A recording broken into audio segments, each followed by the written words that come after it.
So, hello mga kadragon. Ito nga po yung surprise sa akin ng daddy ko. Kasi po mga kadragon, gusto ko po, sinabihin ko po kay daddy, gusto ko po mag-cheat day kasi cheat day ko po na yon. So, ito po yung binili niya sa akin. Let's go po, buksan na natin. So, unang-unang mga kadragon, meron tayong ice cream and Coke float. Ay, soft drinks. Hindi mawawala ang fries. Ito na yung fries.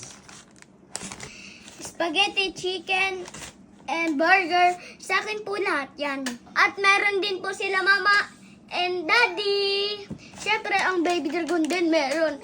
Kasi mag-dragon na naman yan.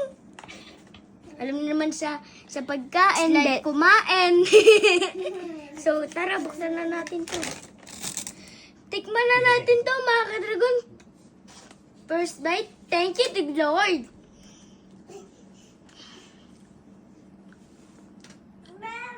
So mga ka-dragon, kainin na natin tong chicken.